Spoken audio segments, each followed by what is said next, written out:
ये कहानी है इलाहाबाद के देव प्रताप सिंह, जो अपने रुतबे और अपने गुरूर के लिए जाने जाते हैं, जिसे बिजनेस के बेताज बादशाह भी कहा जाता है, जिसके लिए उसका परिवार और उसके बिजनेस सबसे ज़्यादा मायने रखता है। तो आखिर क्यों हो जाती है देव और अंशी की शादी सिर्फ 6 महीने के लिए। देव प्रताप सिंह जो बहुत कम उम्र में ही इतना बड़ा मुकाम हासिल कर चुका था कि बड़े बड़े बिजनेसमैन देव प्रताप सिंह के साथ काम करना चाहते हैं। देव के पिता नहीं थे, उसकी माँ थी।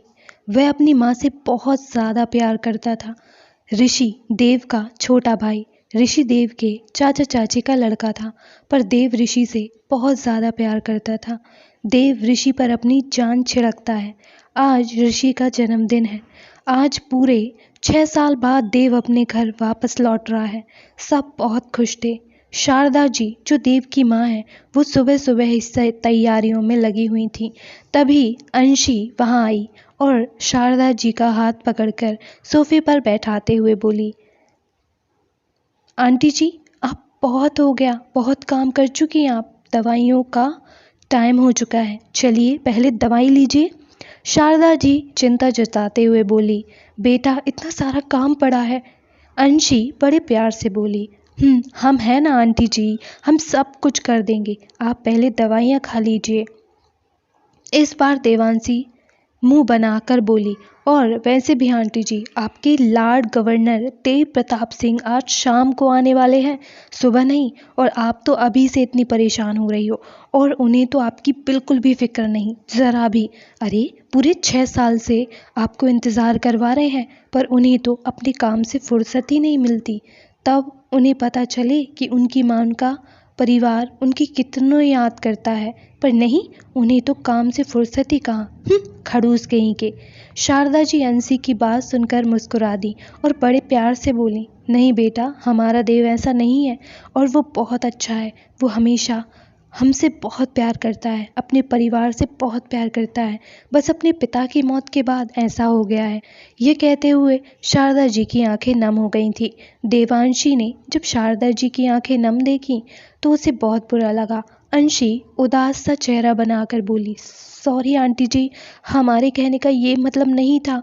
शारदा जी मुस्कुराते हुए अंशी के सिर पर हाथ रखते हुए बोली, हमें पता है बेटा, आप हमारी फिक्र करती हैं, इसलिए कह रही हैं। शारदा जी बड़े प्यार से बोली, कोई बात नहीं। इतने में ही ऋषि कहाँ आया, बोला, हे लेडी क्वीन, क्या बात चल रही है, कहीं मेरे बारे में तो नहीं। इतना कह वो शारदा जी के पास सोफे पर बैठ गया। ऋषि ने जब शारदा जी की आंखों में आंसू देखे तो बोला, बड़ी माँ प्लीज़, ये आंसू नहीं, आज मेरा बर्थडे है और भाई भी वापस आ रहे हैं, तो डबल सेलिब्रेट तो बनता है ना, सो रोना धोना बिल्कुल नहीं होगा। इतना कहकर शारदा जी के आंसू पोंछ दिए। ऋषि अंशी की तरफ देखकर बोला, अंशी जी, आप हमें जन्मदिन की बधाइयाँ नहीं देंगी। अंशी मुस्कुराते हुए बोली, जन्मदिन की ढेरों बधाइयाँ ऋषि जी। वह लोग बातें कर ही रहे थे, इतने में ही नैना वहाँ आई। नैना ऋषि की मासी की बेटी थी। नैना और नैना की मम्मी पापा यहीं रहते थे। नैना देव से शादी करना चाहती थी, इसलिए हमेशा अपने इम्प्रेशन जमाती रहती थी पूरे घर पर ऋषि को वो बिल्कुल भी पसंद नहीं थी। एक भी आंख नहीं बाती थी उसे अपनी मौसी की लड़की। नैना शारदा जी से बोली, आंटी जी कैसी हैं आप, और देव अभी तक नहीं आया। शारदा जी मुस्कुराकर बोली, ठीक है बेटा, देव से हमारी बात हुई है, कोई इम्पोर्टेंट मीटिंग है तो शाम तक पार्टी में पहुंच जाएगा। इतने में ही अंशी बोली, आंटी जी अब हम चलें, आपकी दवाइयों का वक्त हो गया है। शारदा जी बोली, पर बेटा। वह इतना ही कह पाई थी कि देवांशी आंखें दिखाते हुए बोली, आप चल रही हैं या नहीं। शारदा जी मुंह बनाकर बोली, अब आंखें मत दिखा, चल रही हूँ ना। देवांशी मुस्कुरा दी और बड़े प्यार से बोली, हम सब संभाल लेंगे आंटी जी, पहले आप चलिए दवाइयाँ ले लीजिए। इतना कहकर वो उनका हाथ पकड़कर कमरे में ले गई। ऋषि भी मुस्कुराते हुए कुछ काम से बाहर चला गया। अंशी शारदा जी के कमरे में आई ही थी कि तभी शारदा जी को चक्कर आ गए। अंशी ने शारदा जी को संभाल कर बेड पर बिठाया, पास की टेबल से पानी का ग्लास उठाया और उन्हें दिया। कितनी बार कहा है आंटी जी, ज़्यादा टेंशन मत लिया कीजिए, आपका बीपी लो हो जाता है। शारदा जी बोली, हम ठीक है बेटा, आप फिक्र मत कीजिए। अंशी घूर कर उन्हें देखते हुए बोली, हमें दिख रहा है आंटी जी आप कितनी ठीक हैं। अंशी शारदा जी को दवाइयाँ दी और बोली, अब आप बेड से उठेंगी भी नहीं, सिर्फ आराम करें। पर बेटा, शारदा जी बोली। अंशी बीच में ही बोली, पर वर्क कुछ नहीं आंटी जी, आप सिर्फ आराम करेंगी, समझी, और सारा काम हम कर लेंगे। हमने कहा ना, हम सब संभाल लेंगे। शारदा जी मासूम सा मुंह बनाकर बोली, आप हमें धमकी दे रही हैं? इतना सुन अंशी मुस्कुराकर बोली, हम मासूम चेहरे से हम पिघलने वाले नहीं हैं, समझी आप आराम करिए। इतना कहकर वो रूम से बाहर चली गई। शारदा जी मुस्कुरा दी और बेड पर लेट गई। नैना गुस्से में कविता जी और रीमा जी के पास आई। रीमा जी ने जब नैना को उतरा हुआ चेहरा देखा और बोला, क्या हुआ नैना बेटा, तुम्हारा चेहरा क्यों उतरा है? नैना गुस्से में बोली, मासी, इस अंशी के पर निकल आए हैं, इसे अब की औकात दिखानी होगी। जब देखो तब उस बुढ़िया के सामने महान बनने की फिराक में रहती है। इतना सुन कावेरी जी थोड़ा गुस्से में बोली, नैना, ये क्या तरीका है बात करने का? और तुम फालतू के दिमाग है या नहीं? अंशी में लगाने से अच्छा है देवांश में लगाओ, देव पर लगाओ, समझी। इतना सुन रीमा जी ने भी कहा, हाँ बेटा, वो सही कह रही हैं, अंशी को छोड़ो, वो तो एक नौकर है और उसका काम होते ही वो चली जाती है, लेकिन तुम्हें सिर्फ देव पर ध्यान देना है। नैना गुस्से में अपना पैर पटकते हुए कमरे से चली गई। अंशी शाम की पार्टी की तैयारियों में लग गई। शाम हो चली थी। अंशी का काम लगभग खत्म हो चुका था, तभी उसका फ़ोन बजा। अंशी अपने फ़ोन के स्क्रीन पर छोटी का नाम फ्लैश होते हुए देखकर मुस्कुरा उठी। अंशी ने फ़ोन उठाया और बोली, हाँ छोटी बोलिए। उधर से दिशा बड़े प्यार से बोली, जीजी माँ, आप अभी तक आई नहीं? देवांशी बड़े प्यार से बोली, हाँ छोटी, वो ज़्यादा काम था, हम अभी लेट हो जाएंगे। कुछ देर बात करने के बाद अंशी ने फ़ोन रख दिया। ये थी दिशा। दिशा अंशी की छोटी बहन थी। अंशी दिशा को बहुत मानती थी, या ये कह लो कि दिशा देवांशी की दुनिया थी। अंशी का बस यही एक सहारा थी। दिशा अंशी को बचपन से ही जीजी माँ कहती थी और अंशी दिशा को छोटी कहती थी। अंशी फूलदान में फूल लगा रही थी कि तभी एक नौकर आया और बोला, अंशी, दादी बड़ी दादी आपको बुला रही हैं। अंशी बोली, आप चलिए, हम आते हैं। कुछ देर में अंशी शारदा जी के कमरे में आई। शारदा जी के रूम का दरवाज़ा खुला हुआ था। वो बेड पर कपड़े और गहने देख रही थी। अंशी दरवाज़ा खटखटाते हुए बोली, हम अंदर आ जाएं आंटी जी? शारदा जी मुस्कुराकर बोली, हाँ बेटा आओ। अंशी अंदर आई। शारदा जी ने अंशी का हाथ पकड़ अपने बगल में बैठाकर बोली, बेटा, आपको इनमें से कौन से रंग की साड़ी अच्छी लग रही है? अंशी मुस्कुराते हुए बोली, ये है ना लाल वाली। शारदा जी मुस्कुराकर बोली और उनके हाथ में साड़ी देकर बोली, हमें भी यही पसंद है, आज आप यही पहनोगी? अंशी हैरानी से बोली, हम ये कैसे पहन सकते हैं? क्योंकि हम कह रहे हैं तो आप यही पहनोगी, शारदा ने हक जमाते हुए कहा। शारदा जी की जिद करने पर अंशी मान गई। अंशी शारदा जी की बात कभी नहीं टालती थी, कभी भी नहीं। शारदा जी बोली, अब जाओ, रेडी होकर आओ। अंशी बोली, पर हम कहाँ रेडी होने जाएं? शारदा जी कुछ सोचते हुए बोली, आप अभी देव के कमरे में चली जाइए, क्योंकि इस वक्त उनका कमरा पूरी तरीके से खाली है और अभी देव को आने में वक्त भी है। आप तब तक रेडी हो जाइएगा। अंशी जाना तो नहीं चाहती थी, पर उसके पास कोई ऑप्शन भी नहीं था, इसलिए वो उदास चेहरा लेकर देव के कमरे की तरफ आ गई। देव का कमरा बहुत बड़ा था।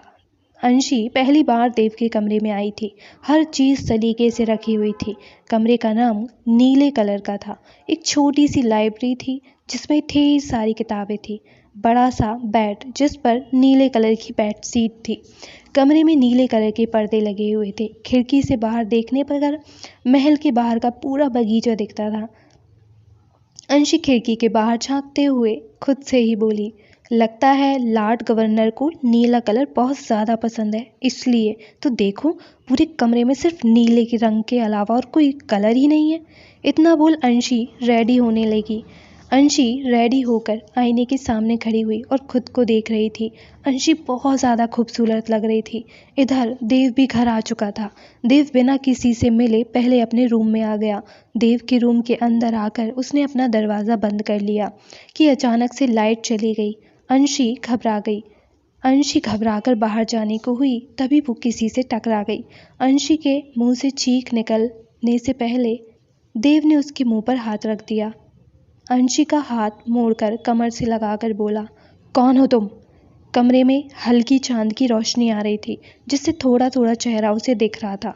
अंशी अपनी आंखों के इशारे से देव को अपने मुंह से हाथ हटाने को बोलता है। देव ने अंशी के मुंह से हाथ हटाया और उसे छोड़ दिया। अंशी अपनी आंखें बंद कर देव के कस के गले लग गई और बोली, प्लीज़ प्लीज़ प्लीज़ हमें मत छोड़ कर जाइए। हमें अंधेरे से बहुत ज़्यादा डर लगता है। देव बिल्कुल हैरान था। अंशी अपनी आंखें बंद किए हुई थी और देव को कसकर अपने गले लगाई थी। देव देवांशी को अपनी बाहों में लिए खड़ा था। अचानक से उसे कुछ अजीब सा महसूस हुआ। तभी एकदम से लाइट आ गई। देव देवांशी को खुद से दूर करके बोला, क्या बदतमीजी है ये। इतना कहकर देव अंशी की तरफ देखा तो देखता ही रह गया। लाल रंग की साड़ी में लिपटी देवांशी, कमर तक खुले बाल, माथे पर छोटी सी बिंदी, हाथों में मैचिंग चूड़ियाँ, कानों में छोटे छोटे झुमके, आंखों में हल्का सा काजल, होठों पर हल्की लिपस्टिक। इस वक्त अंशी बहुत ही ज़्यादा खूबसूरत लग रही थी। देव की नज़र ही उस पर से नहीं हट रही थी। देव अंशी में जैसे खो सा गया था। अंशी ने जब देव को खुद को ऐसे घूरता हुआ पाया तो नज़रें झुका लीं और खुद को सही करते हुए बोली, सॉरी, हमें अंधेरे से बहुत डर लगता है, इसलिए हमने आपको गले लगाया, प्लीज़ सॉरी। इतना सुन देव जैसे होश में आया। देव ने गुस्से में कहा, तुम हो कौन और यहाँ क्या कर रही हो? अंशी ने देव की तरफ देखते हुए थोड़ा चिढ़ते हुए बोला, हम बारिश देखने आए थे। देव ने हैरानी से कहा, व्हाट? अंशी बोली, आपको दिखाई नहीं दे रहा है हम क्या कर रहे हैं?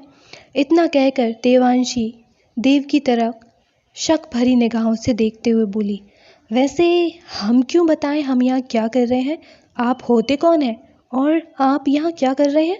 इतना कहकर वो कुछ सोचते हुए बोली, ओ, कहीं तुम चोर तो नहीं हो? अंशी इस बार नज़रें इधर उधर कर बोली, वैसे हम आपको एक सलाह देते हैं, आप अगर चोर है ना तो कहीं और चोरी करके आइए। खड़ूस के कमरे में आपको फाइल और बुक्स के अलावा कुछ नहीं मिलने वाला। अरे कुछ ढंग की चीज़ भी नहीं मिलेगी। देव अंशी को घूर रहा था। अंशी बोले जा रही थी। देव अंशी की बातों को सुन गुस्से में उसका हाथ के बाजुओं को कसकर पकड़ता है और बोला, तुम्हारी हिम्मत कैसे हुई मुझे चोर कहने की? अंशी दांत दिखाते हुए बोली, अपने हाथ की बाजुओं को छुड़ाए और बोली, ओ सॉरी, आप चोर नहीं हो तो फिर आप डेकोरेटर होंगे ना, पैसे लेने आए होंगे। हम अभी आंटी जी को पैसे देने के लिए कहते हैं। अंशी की नॉन स्टॉप बातें सुनकर देव का गुस्सा फूट पड़ा। देव ने गुस्से में चिल्लाते हुए कहा, just shut up silly girl, get out, निकल जाओ मेरे रूम से। अंशी ने जब ये सुना कि देव ने कहा है कि जाओ मेरे रूम से, तो वो धीरे से खुद से बोली, मेरे रूम से? फिर उसे याद आया कि आज देव आने वाला था। वो सब कुछ समझ चुकी थी कि ये देव है। देवांशी को खून नहीं आ रहा था, वह बिल्कुल जम सी गई थी। देव गुस्से में उसे घूरे जा रहा था कि तभी ऋषि वहाँ आया। ऋषि देव के पास आया और उसे गले लगाते हुए बोला, ओ भाई, आप कब आए? कैसे हो आप? देव कुछ बोल पाता इससे पहले ही अंशी ने बीच में बोलते हुए कहा, हम चलते हैं, आंटी जी हमें बुला रही होंगी। इतना कह अंशी तेज कदमों से कमरे से चली गई और कहीं कुछ दूर जाकर खड़े होकर लंबी लंबी सांसें लेने लगी। देव ने ऋषि को हैप्पी बर्थडे विश किया और उससे बातें करने लगा। क्या मैं तुझे चोर नजर आता हूँ या डेकोरेटर दिखता हूँ? ऋषि कुछ देर देव को हैरानी होकर देखने लगा, फिर बोला, नहीं भाई, इनफैक्ट आप तो बहुत ज़्यादा हैंडसम दिख रहे हो। क्या हुआ भाई, आप ऐसे क्यों पूछ रहे हो? कोई बात है क्या, बता सकते हो? देव ने कहा, नहीं कोई बात नहीं है, तू चल मैं आता हूँ। इतना कहकर देव वॉशरूम में रेडी होने चला गया। ऋषि रूम से बाहर आया तो उसने अंशी को कुछ दूर खड़ा देखा। वो उसके पास आया और उसके कंधे पर हाथ रख दिया कि तभी अंशी की चीख निकल गई। ऋषि ने अंशी से कहा, जी मैं हूँ ऋषि, आप इतना क्यों घबरा रही हो? क्या हुआ, सब ठीक तो है ना? अंशी बिना कोई जवाब दिए उसने सवाल पूछा।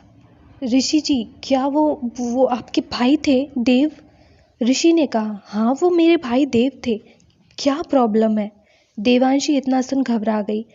अंशी ने एक नज़र ऋषि को देखा और फिर सारी बातें बता दी। इतना सुनकर ऋषि अंशी को हैरान होकर देखा और अचानक से उसकी हंसी फूट पड़ी।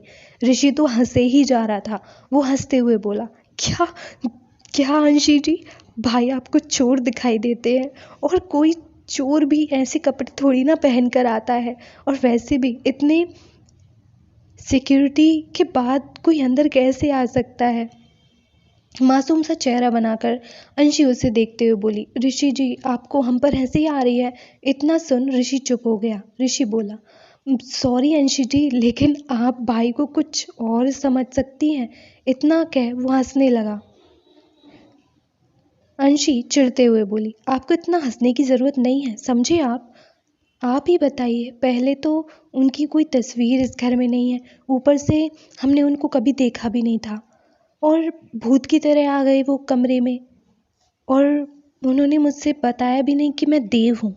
शक्ल देखकर तो लग रहा था कि महादेव ने उनकी डिक्शनरी में हंसना बिल्कुल लिखा ही नहीं है, वो भूल चुके हैं हंसना। मतलब ये भी तो कह सकते हैं ना कि मैं देव हूँ, पर नहीं, उन्हें तो आंखों से सब कुछ जला ही डालना है। अंशी बोले जा रही थी पर ऋषि कुछ नहीं बोल रहा था, तो अंशी झल्लाकर बोली और बोली, आप अभी कुछ बोल क्यों नहीं रहे हैं? इतना ही कह पाई थी कि देव उसे घूर कर देख रहा था, जैसे उसे खा ही जाएगा। ऋषि उदास चेहरा बनाकर अंशी को देख रहा था।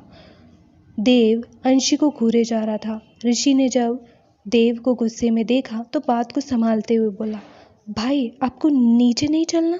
सब मेहमान आपका वेट कर रहे होंगे। ऋषि इतना कहकर देव का हाथ पकड़कर ले जाने लगा। ऋषि बोला, भाई वो अंशी जी थी, बहुत अच्छी हैं, बड़ी माँ का पूरा ख्याल रखती हैं, और बड़ी माँ उनसे बहुत प्यार करती हैं। इतना देवांशी ने खुद में बड़बड़ाए जा रही थी कि क्या ज़रूरत थी अंशी, 2 मिनट चुप नहीं रह सकती तू?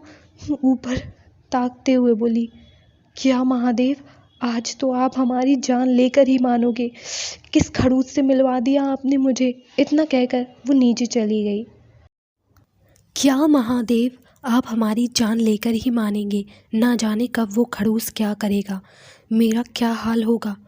वो भी नीचे चली आई और पार्टी में शामिल हो गई। देव नीचे आया। देव अपनी माँ के गले लगते हुए, माँ कैसी हो आप? हम ठीक हैं बेटा। शारदा जी बड़े प्यार से बोली, आप कैसी हो? आई एम फाइन माँ, देव बोला। शारदा जी देव को देखकर उनकी आंखें नमी हो गई थीं और वो बोली, कितना दुबला हो गया है तू मेरा बेटा, देख रही हूँ कितना फाइन है तू। देव अपनी माँ को फिर से गले लगाते हुए बड़े प्यार से बोला, नहीं माँ, मैं बिल्कुल ठीक हूँ। इतने में वहाँ नैना, रीमा जी और कावेरी जी आई। नैना देव के गले लगते हुए, कैसे हो देव, तुम्हें पता है मैंने तुम्हें कितना मिस किया। देव नैना को खुद से दूर करते हुए बोला, मैं ठीक हूँ नैना, प्लीज़। देव रीमा जी के पैर छूकर आशीर्वाद लेते हुए बोला, चाची जी, चाचा जी नहीं दिख रहे हैं, कहाँ है वो? बेटा वो बाहर गए हुए हैं किसी काम से, कुछ दिन में वापस आ जाएंगे। कुछ देर तक सब बातें कर रहे थे, तभी रीमा जी बोली, देव मुझे तुमसे कुछ बात करनी है। देव नम आवाज़ में बोला, जी बोलिए चाची जी। रीमा जी बोली थोड़ा झिझकते हुए, बेटा वो नैना और तुम्हारी शादी के बारे में। इतना सुन सब शॉक्ड हो गए। वही रीमा जी के मुंह से शादी की बात सुनकर सब लोग हैरान थे। कावेरी जी बोली, बेटा अंदर चले, चलकर बात करते हैं। जी चलिए, देव ने कहा और अंदर चले आए। रीमा जी ने देव से कहा, बेटा बुरा मत मानना, हम सब ने मिलकर ये फ़ैसला ले लिया है कि नैना और तुम्हारी शादी कर दी जाए, और दादी भी यही चाहती हैं। इनफैक्ट उन्होंने तो नैना को अपनी बहू के रूप में स्वीकार भी कर लिया है ना दादी, है ना दीदी? रीमा जी शारदा जी की तरफ देखते हुए बोली। शारदा जी ने फीकी सी मुस्कुराहट देकर हाँ में अपना सिर हिला दिया, जैसे वो इस बात से बिल्कुल खुश ना हो। देव ने शारदा जी की तरफ एक नज़र देखा और बोला, अगर माँ यही चाहती हैं तो फिर मैं नैना से शादी करने के लिए तैयार हूँ, मुझे कोई भी प्रॉब्लम नहीं है। इतना सुन सब बहुत खुश हो गए। इतने में रीमा जी खुश होते हुए बोली, तो क्या आज ही सगाई कर ली जाए? वैसे भी मेहमान भी हैं और मैंने रिंग भी चूज़ कर ली है। इतना सुनकर सब फिर से हैरान हो गए। कावेरी जी ने बात संभालते हुए बोला, बेटा इनके कहने का मतलब था कि मैंने नैना के लिए कब से रिंग देख कर रखी है, आखिर माँ हूँ, उसकी फ़िक्र रहती है, बेटी है मेरी। देव भी एक नज़र अपनी माँ की तरफ देखता है और बोलता है, ठीक है, मैं सगाई करने के लिए तैयार हूँ। इतना कहकर वो बाहर चला आया। सब बहुत खुश थे।